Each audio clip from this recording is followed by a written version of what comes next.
wana bozomona voiture ya président de la République démocratique du Congo Fati Beton aye vraiment na mokolo ya suka ya kokende papa na biso na Lilita.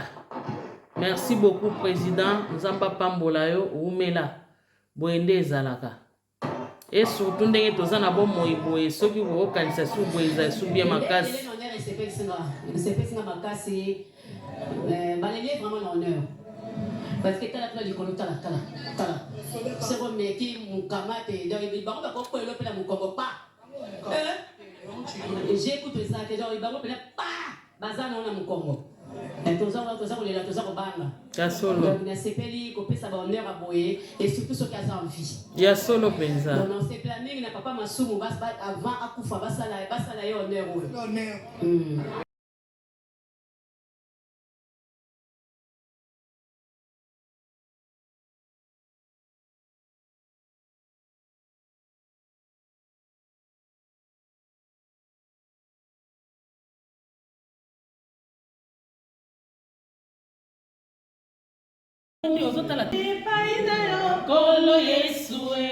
elikia na ngai tango nyonso epai na yo kolo Yesu elikia na ngai tango nyonso nabenga misolo mwana Nzambe soko tiki ngai lelo Nzambe nani oyo akokamba ngai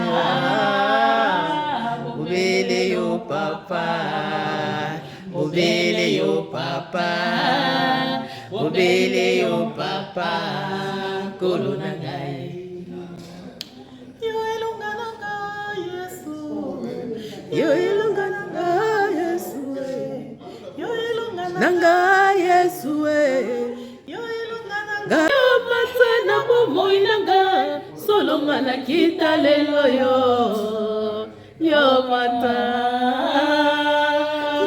obele yo papa obele yo papa obele yo papa kolo na ngai epai na yo kolo Yesu elikia na ngai tango nyonso epai na yo kolo Yesu elikia na ngai tango nyonso yolongoli ngai na boumbu mwana Nzambe lelo Nzambe kambanga mobele yo papa mobele yo papa mobele yo papa toke. Mais oui maman. Nzoto de mafuta do dégager l'époque. Si qu'on a dégagé le soute. Si qu'on est sur mon boulot, toi tu as yakala. Ah, toi tu as yakala nano Ah. Ngalo na oka mo refuna tuna kalunga kezo. Kalunga tino la sa tête kala. Do so moni ya omega otalingai. Otali Denise Lipati, otali Sengo. Otali ba love, otali ba tunyo tunini bino ba boza ko éduquer masse. Si ko to éduquer. Et puis ba comment boza ka wana. Nani esi bino ko sa tête quand vous la éduquer masse. Mais non, c'est la distraction. Yo so mona munda china film za pour éduquer masse. Quelle distraction? To sola. To ba minde ba kena asila kena pourquoi yo. Quand toi tu trouves non. Mais ça même si baza pour s'en sortir na ba madini. Tu as raison. Non, tu as raison, tu peux tirer une leçon. Mais les qui prend ça comme ça. Laisse ça la silika ma chérie. La zone solaire est claire. La zone nette, mais je ne sais pas comment on tout ça tête ça me éduquer masse. Non, j'en ai expliqué. But il y a musique, théâtre, tout ça bien rôle. Tu ne peux pas comparer tout solo là. Quand que non réellement. Tant que tu as la culture, la il y a art, les arts comme pour la c'est distrait. D'accord, c'est quand les gens vont au cinéma, par exemple, ils s'en foutent de votre éducation de masse. À quel côté les locaux c'est comme on est local n'attaque. C'est qui? Bah c'est défoulé. N'a pas ça défoulé aussi. N'a pas tu noir exact, par exemple, le mot théâtre, tu es flou, tu as la carte vidéo comme boga. D'accord, c'est et ça distraction. On sait pas éduquer masse. Yo, quand on a un éducateur, on a un distracteur. Yo, un éducateur, on a un distracteur. Je suis là pour distraire les gens, pour miser la galerie, Batouba Seta. C'est tout. Tu as un matanga, papa, quoi dire. Tu as un matanga. Et dans un encore, bon, toi solo là. Comme tu as un vina. Oh, président Josco. Sans souci. Hein? On est toujours là quand il y a des problèmes. Aujourd'hui, c'est un grand qui est parti. Notre bibliothèque a pris feu. Mais on est là. Est-il qu'on sera toujours sur le rouillage de l'empreinte de notre vie. On est là. On ne va jamais l'oublier. L'acteur ne meurt pas. Il est toujours parmi nous. Il sera dans nos maisons, dans nos cœurs. On va toujours penser à lui. Je vous aime. On est ensemble. On continue. Merci. La grande Omega TV. Voilà, Balandi Omega TV. La grande Yéo, Aza devant Bisso. Azali, icône Mounene, Oyo, Yaya, Batikeli place. Tozolanda lelo ye asala musala to continuer to vana lelo ya su place abayaya matalan oyo biso toyebi Omega ndenge azalaki muke ndenge akopia yo leki oyebi voilà na mama ni ngani babote wana ba mama mengo na ngai bandeko mama na ngai abikisanga na vina sana nyongo na ena nafuta tete bomoni ngawa abikisanga ni aliwa abikisanga penza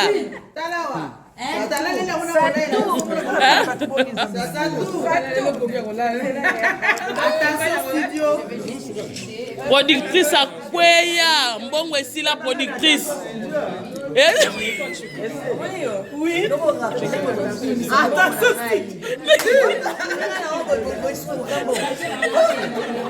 Sosa mambo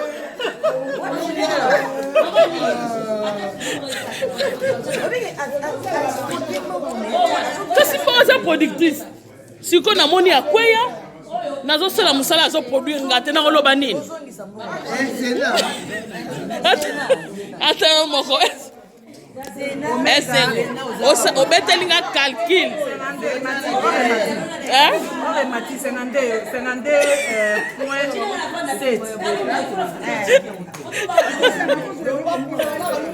Omega ndoko zoseka wena ko olaka mtabandi mbango aye baketila bango ndoni lupamba oyo tantenga penza esengolobi ore matie komi combien 52.5 siko do yo zo betelanga calcul nazo betela ko linu no wana eza na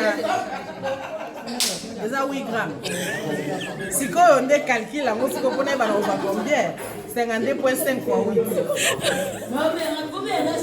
Maxi 52.5 fois 8 combien bana ni wana bana gramme ya or ndenani bana gramme ya or esa ni 52.8 yo ni ngosonga ba na ina zali na Omega nde nazo mesurer déjà te ba mino ko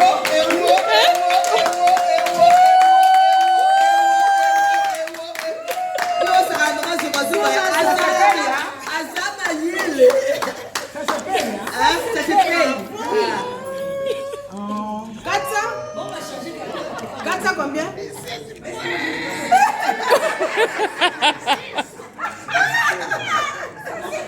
C'est quoi, 10% n'a pas combien?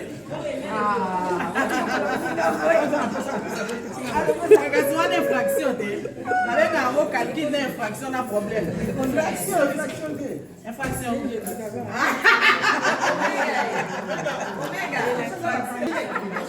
N'éloignez pas votre pardon. Ne dites pas, moi je suis pécheresse, moi je suis pécheur, je ne peux rien faire de bon. En tout cas, c'est très difficile pour moi. Non. Recevez cette parole dans votre cœur. Peu importe la qualité et la quantité de péchés que vous avez fait, nous avons un Dieu puissant qui pardonne chaque péché. Et la Bible déclare dans le psaume 130, là nous sommes au verset 4, le pardon de nos péchés est auprès de lui afin que nous le craignions. Amen. Psaume 130, verset 4. Quand nous arrivons dans Ésaïe chapitre 1er, là nous sommes au verset 18. Il dit, venez et plaidons. Même si vos péchés sont rouges comme le cramoisi, peu importe ce que tu as fait. Tu as fait la prostitution, tu as fait l'avortement, tu as été le grand ambianceur du monde. Bien-aimés frères, venez au Seigneur Jésus-Christ, il vous pardonnera certainement. Amen. Il dit que le méchant abandonne sa voie, Ésaïe 55, et qu'il revienne à Dieu. L'homme pervers, il abandonne son cheminement, qu'il revienne à Dieu, qu'il ne se lasse point de pardonner.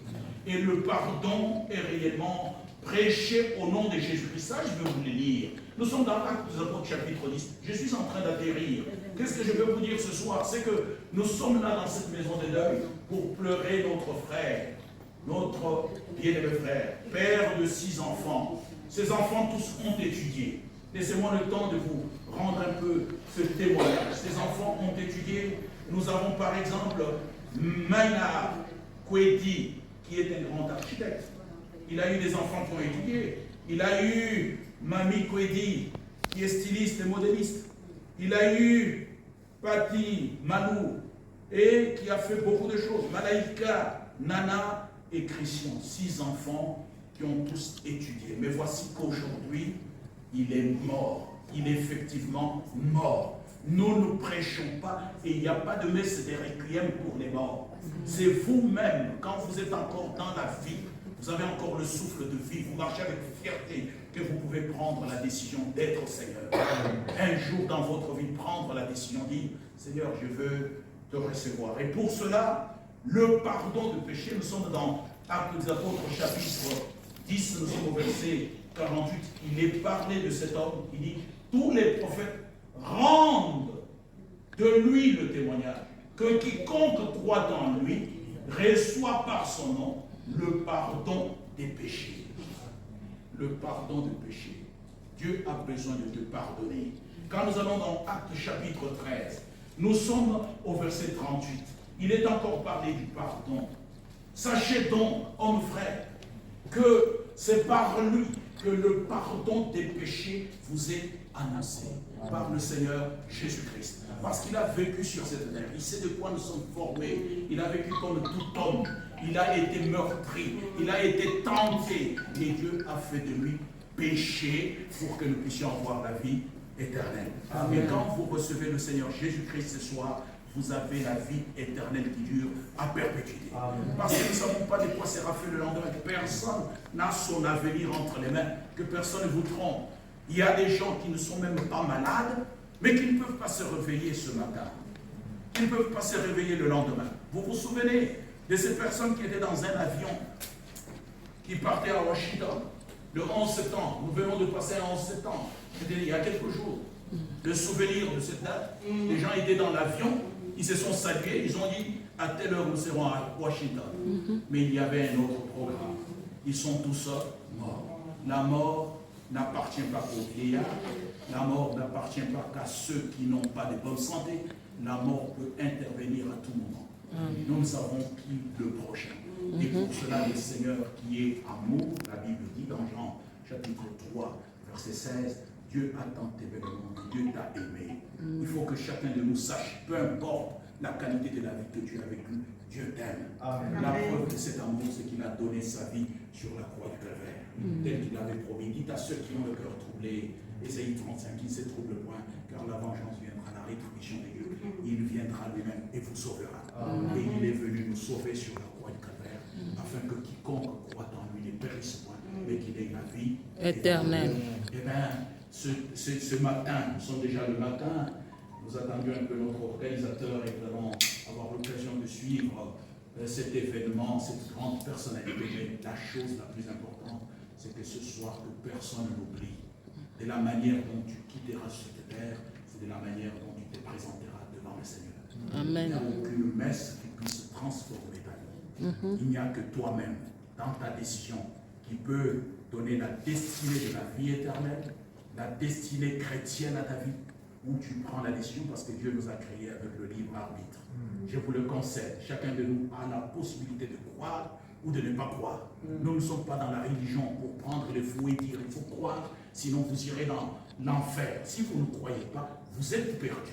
Mais si vous croyez, vous avez la vie éternelle. C'est une vie gratuite que Dieu nous offre en Jésus-Christ, notre Seigneur. La Bible dit dans Romains chapitre 3, verset 23, tous ont péché, ils sont privés de la gloire de Dieu, mais la vie que Dieu donne gratuitement, c'est la vie éternelle. Amen. La preuve de cette vie a été offerte sur la croix du Calvaire pour que quiconque croit en lui ne périsse point, mais qu'il ait la vie éternelle. Ne laissez pas passer cette occasion. Vous avez vu, nous ne pouvions pas nous voir un jour J'ai une personne que je connais ici depuis des années, mais s'il n'y avait pas la mort de Cody, je ne l'aurais pas vu. Notre-Dame qui est là. Relevez votre tête, car votre délivrance s'est approchée. Le Seigneur revient bientôt. Amen. Il revient bientôt. Mais si vous le recevez, vous avez la vie éternelle. Si vous ne le recevez pas, vous périrez. Mais aujourd'hui, il y a l'offre que le Seigneur vous donne et que Dieu vous bénisse richement. J'aimerais maintenant prier pour cette famille de notre frère Koïdi. Je ne fais pas la messe des réquiem, mais je vais simplement prier pour cette famille et vous dire effectivement que réellement, si vous recevez le Seigneur, vous avez la vie éternelle. Comment il s'appelle notre sœur? En même temps. Comment? Maxi, j'ai besoin que vous puissiez écouter. Un jour, c'est le Seigneur qui vous dira, quand on prêchait, vous avez distrait tellement les gens. Non, ce n'est pas le temps de la distraction. Le théâtre viendra et vous ferez votre théâtre. Mais ici, nous sommes là pour la prédication de la parole. Je voudrais maintenant prier. Celui qui croira, qui sera baptisé, sera sauvé. Mais celui qui ne croira pas sera condamné. Et j'aimerais bien que Maxime soit sauvé. Amen. J'aimerais bien que vous puissiez maintenant, au nom du Seigneur Jésus-Christ, que nous puissions nous lever pour la prière.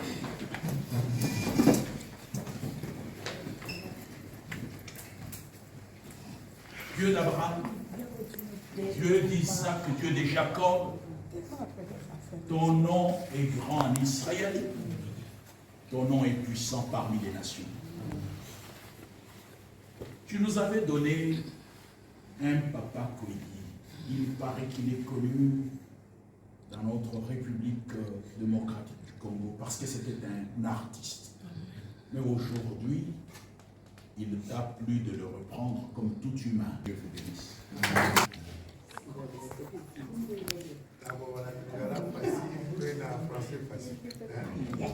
Ça pourrait être plus pratique.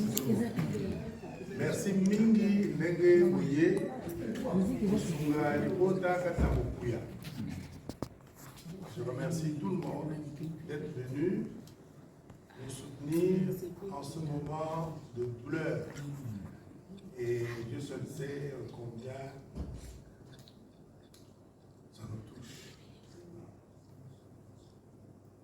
Bon, mon don le plus que je là. On te zone kanisa. On fait cette occasion de nous amater.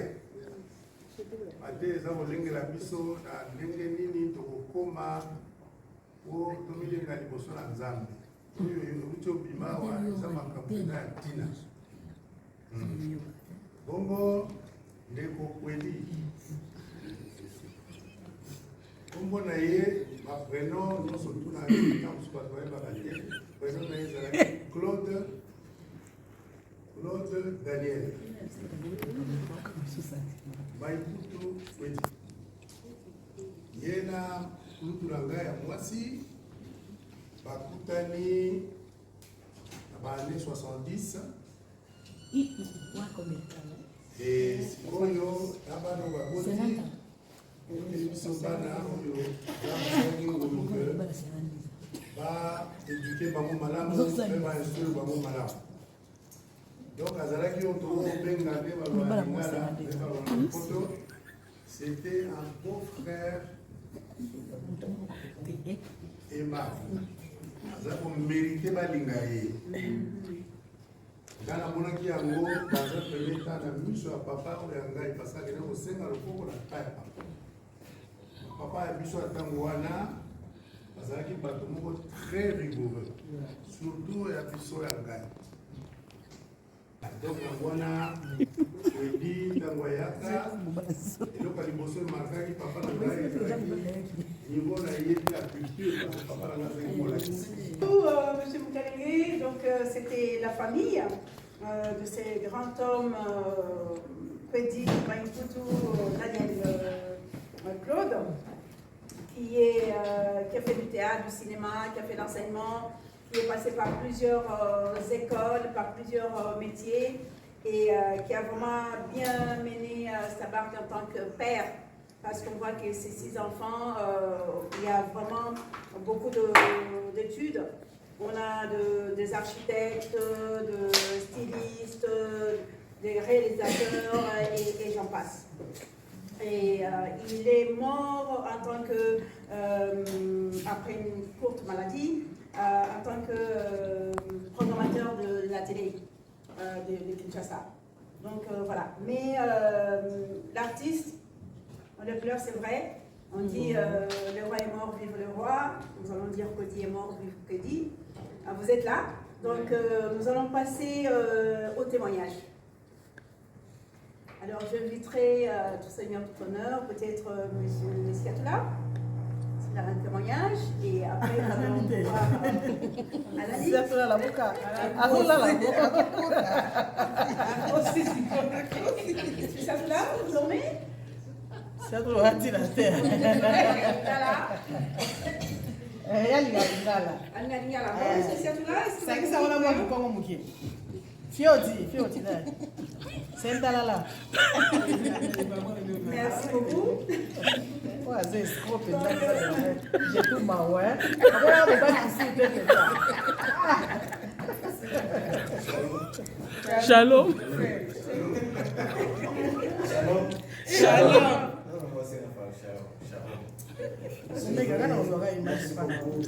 Maman, pour la parole. Comme notre prédicateur a dit tout à l'heure, c'est vrai, qu'il nous a enseigné avec des versets bibliques qui vont droit au cœur. Encore une fois, merci l'homme de Dieu. Aujourd'hui, non, même ça français, non, pour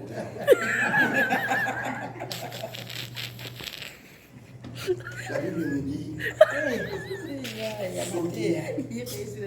oyene sika ya matana ozomarke bapoint vis-à-vis ya Nzambe esengo na moto akei na ndako ya bato bazali kolela. Mais cette la version les appels de mon tête papa dit ça. ezali na Biblia mama. OK. Pasteur ota oteya biso awa. Yo lo ba pasteur ndenge. Non, non, un exemple de Esther. Moi, j'ai traduit toujours à Lingala. Et l'homme qui est parti dans la maison de Dei. Et puis,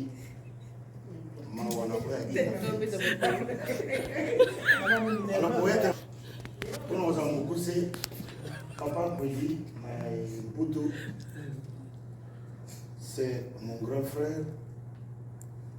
Azali parmi Batoyo, Bankadraginga, Nagou Salon, Tango.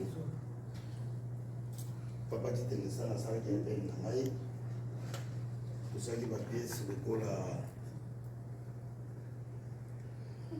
Banamaki, on a pièce sous. C'est vrai, nous avons perdu une bibliothèque. Oui, qui est une assez mabélée. Façon, Azaï Kozwe la Moussala na biso, biso moko, ototikali, toza Kozwe la Moubo mote. Prévané que Moussala na ye memaki partout en Afrique, dernièrement. L'Europe a dit awa, toza ina en France. Toza kotambola na ye mingi kokende na boutique ya lipati na Kinambo. Guide na ye mpona kolakisa ye Paris.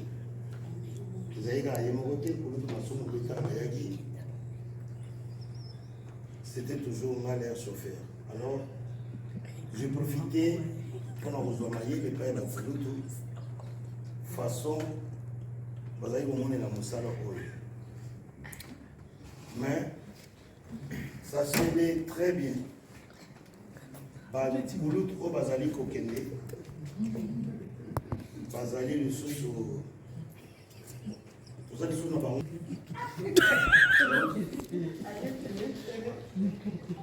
Oui, on va se couper parce que il y a une colonie sautée. Nous sommes tous ici.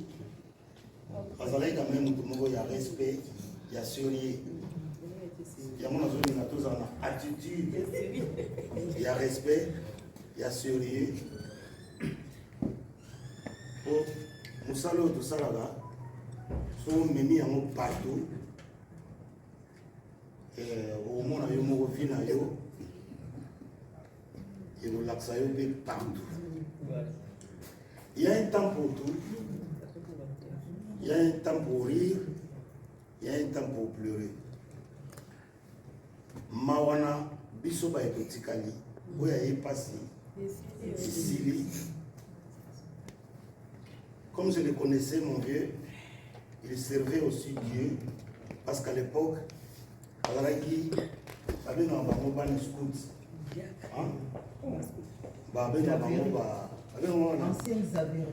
Ancien Xavier. Pour moi. Oui, Pax. À l'époque, quand on a monté Vespa.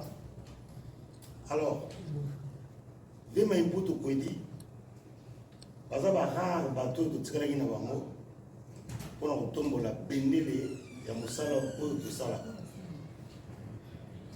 aké na makambo ebele poni ni biso baleki to pusana ki pembe na aide Vraiment. bakulutu bazana makambo ebele ya kotikela biso. Le monde est fait ainsi. Ba mikolo faut batikela baleki façon ya ko tambola na mokili. Azaki na problème na moto te. Biso nyonso baleki na ye, azaoza biso lokola ba camarade na ye. Et surtout sur na Paris awa. Ndenge bazosolola na madame na nga jeto azawana. Alakaki ye kutu ke soka yemba loyo alamela ye, c'était quoi après ça commande? Fumbwa. Donc tala sikoyo fumbwa to l'ambité bien que pour vous dire que l'on propose de dispose le peu de temps où tu as tout mega kotala conduite na biso parce que maté a oyo papa te awa les autres aussi c'est ça les autres aussi c'est mais lobby est à biso te lobby est à biso te bandeko na ngai bien qu'on dit mort mais ses œuvres restent bana kotala ye musala na kitoko oyo asalaki et permettre biso tozwa makambo na ye. Alors azali moto moko alingi ba blague bazakolo bamingi te. Donc so aye ako répondre yo pe kaka na ba blague mona seki mwa moke mais ba réponse na ezali profond na otika la réponse il y a Dieu qui dit il y a profond. La question nous avons tourné à chaque fois.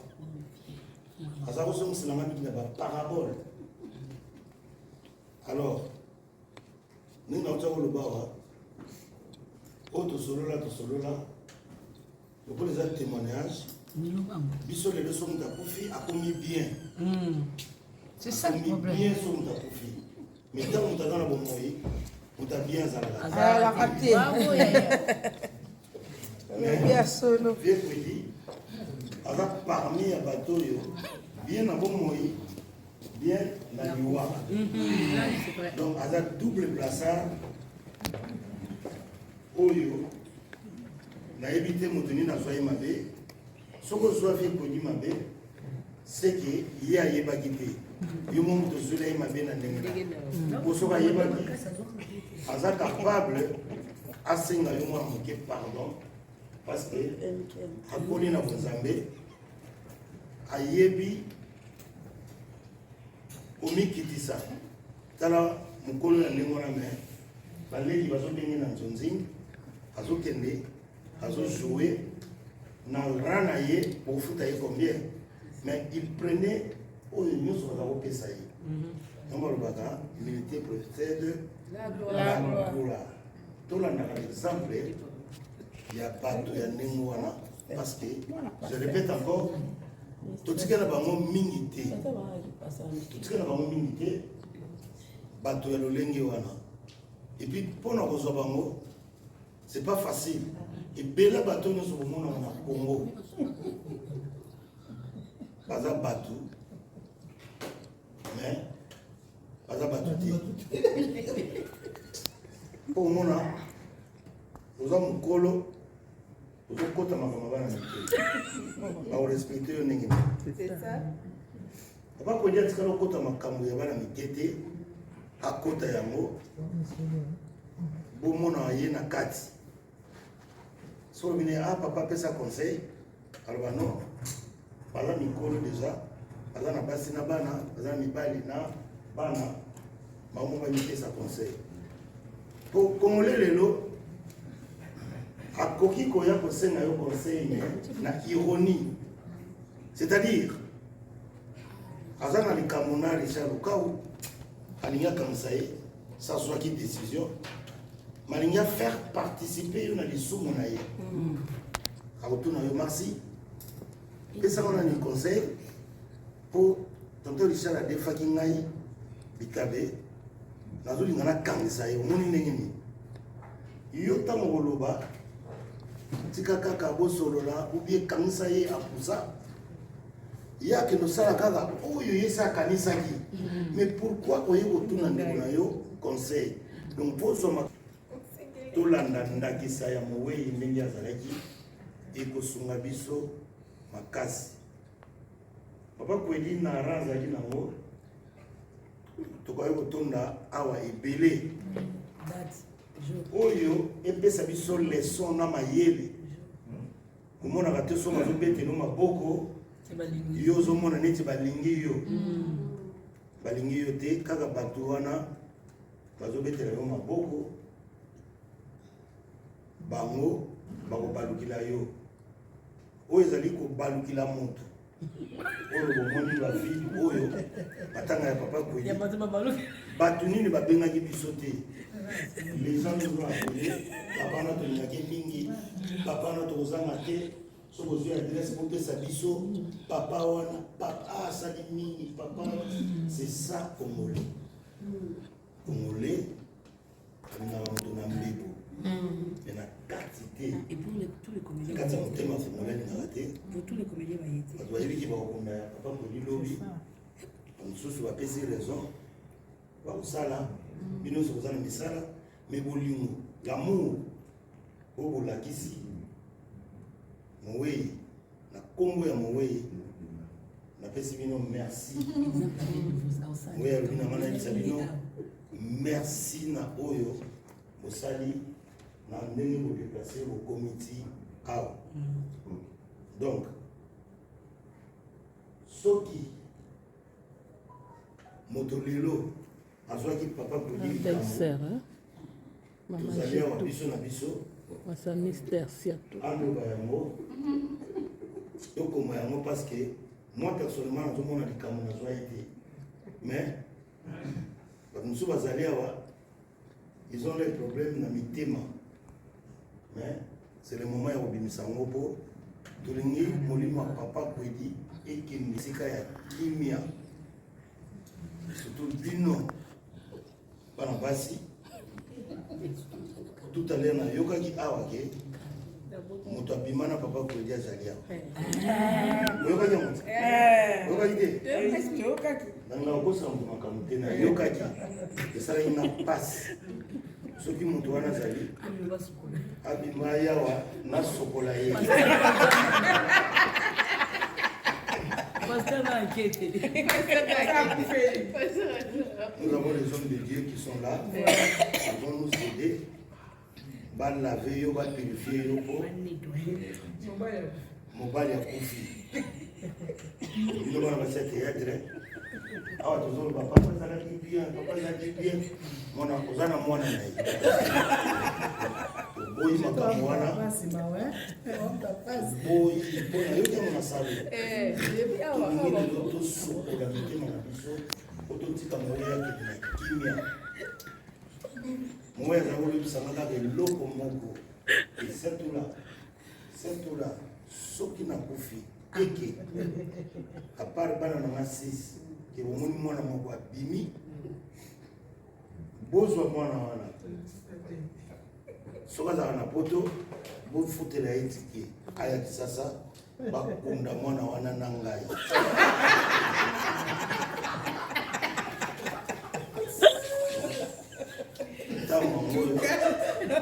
oyo ayebi ke aza na mwana ya papa Kwedi akimisa mwana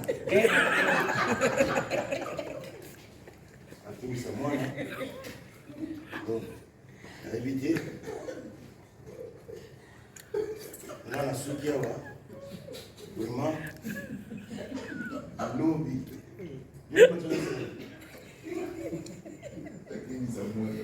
akimisa badi mwana moko ye po papa Kwedi atambi bamboka ayaki mpe awa bamona bino mpe claire te na bana baso oyo ayebi ke mwana moko azali ya moke Maimputu junior otinda ene ezasalaka moyo wakunda lobi tolingi mwana wana tikala te bana wana 6 balingi na bango ndeko te balobi bazalaka 6 bakotikala 6 balingi ndeko te donc soki ozoba soni bima na libanda mona papa Richard wana okotisa mwana wana na coffre aéroport lobi tokokaza kuna po molimo ya papa evanda tobeta maboko makasi mpona artiste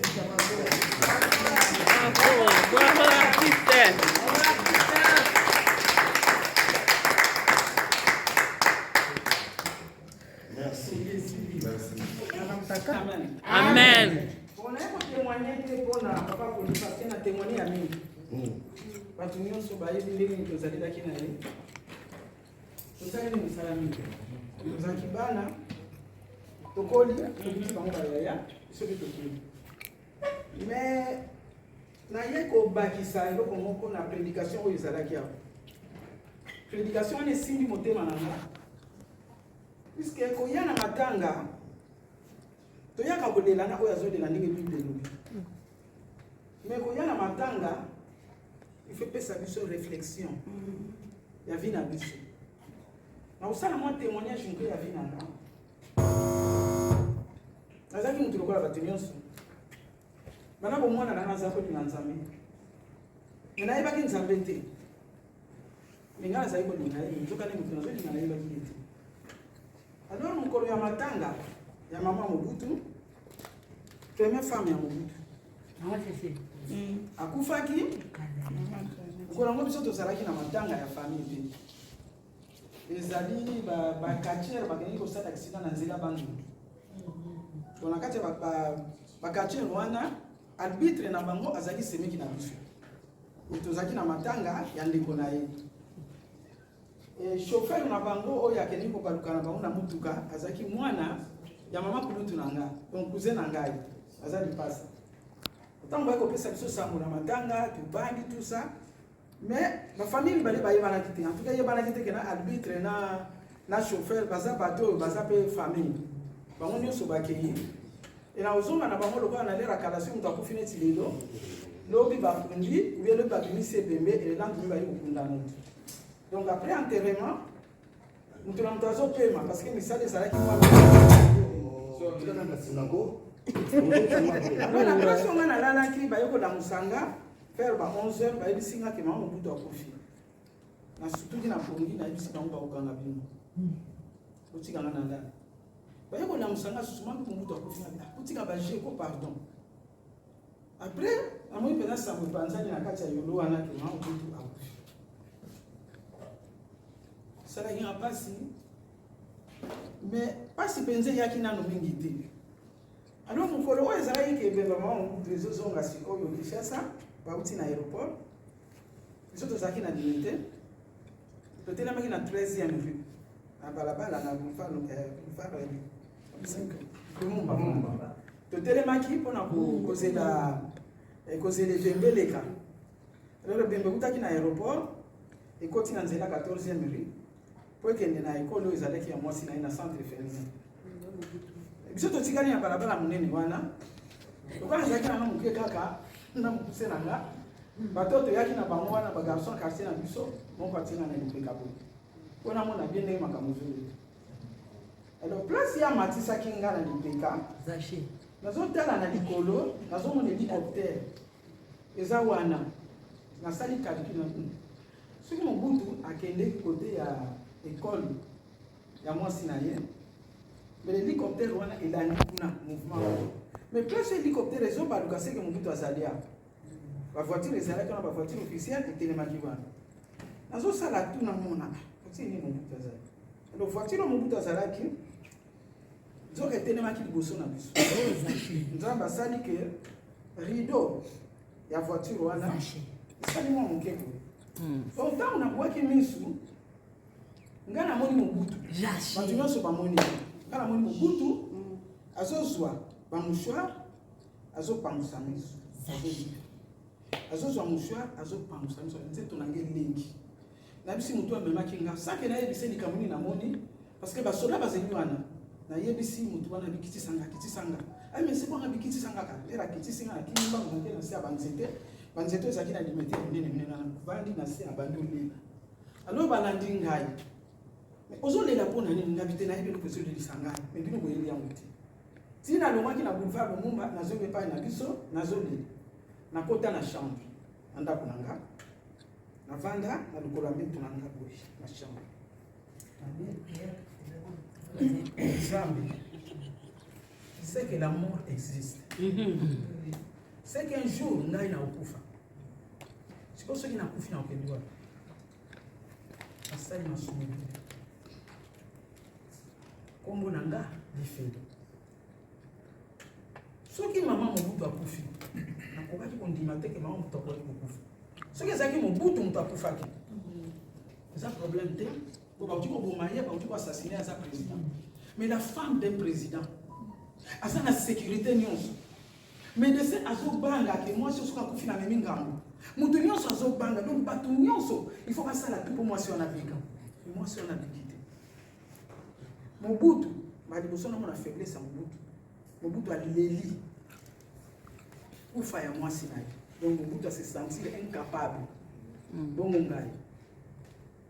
Banda mukolo wana elemi nakoma kolela vina bato mingi baza kuna na théâtre nazosala makambo nyonso nasalaka wana me nzoka nde soki nazongi na ndako na nga navandaka toujours likolo ya mbeto na nga nde temo la vie cachée abi na kozika nzambe bomanga ata quelques minutes bongo nazonga nakosala so makambo nazali kosala te me soki nakanisi ke kosalama te soki nakufi nakei kaka parce que nayebaki te kobotama sika ezalaka na souffra na vie na nga bamédecin basonia nga ndenge na ndenge na groupe na biso bayebiki naza kobela estomac makasi enzoka nde ezalaki estomac te ezalaki culpabilité ezalaki na blessure na motema ndika aza na pota moko oyo bauti kosokisa yango sika na motema na ngai na mokolo balobaki na ngai ekobotama ya sika ezalaka ngai akuti kobotama